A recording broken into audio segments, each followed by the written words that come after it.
अपने जीवन की सकारात्मकता की तरफ बढ़ें और भय से मुक्त हों, लोभ से मुक्त हों, लाभ से भी मुक्त हों। जब लाभ की भावना से मुक्त होंगे तो लाभ प्राप्त होने लगेगा, लेकिन लोभ को रख करके कोई कार्य करेंगे तो जो लाभ मिल रहा है वो भी नहीं होगा, क्योंकि वो प्रवृत्ति आपको आपके ऊपर आच्छादित होगी, आपके ऊपर छा जाएगी, आप उससे छोटे रह जाएंगे। और जब भी कोई विचार या कोई वस्तु या कोई व्यक्ति या कोई स्थान आपसे बड़ा हो जाता है तो आप बहुत छोटे रह जाते हैं।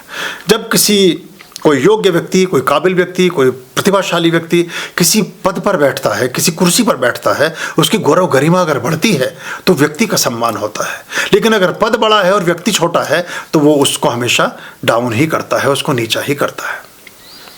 तो ये ऐसा अगर हम समझ पाएंगे तो और चीज़ों को बेहतर दिशा में हम अपने संचालित कर सकते हैं। अगर इसका आधे का भी मन, वचन और कर्म से आपने अनुश्रवण कर लिया तो आप एकदम वो नहीं रह जाएंगे जो आप थे।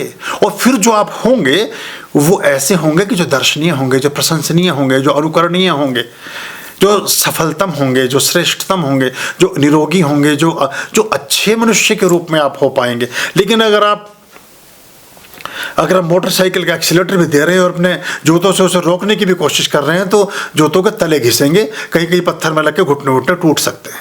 गति दे रहे हैं तो गति ही दें, आगे बढ़ रहे हैं तो बढ़ें ही। उन चीज़ों को सकारात्मक रूप से स्वीकार करें, उन चीज़ों में अपनी व्यवस्थाओं को फिट ना करें।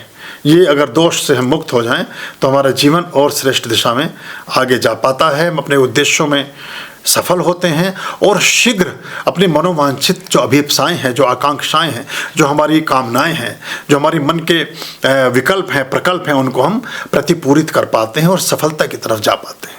वहाँ से एक अच्छे मनुष्य के रूप में आप समाज को अपना योगदान भी दे पाते हो।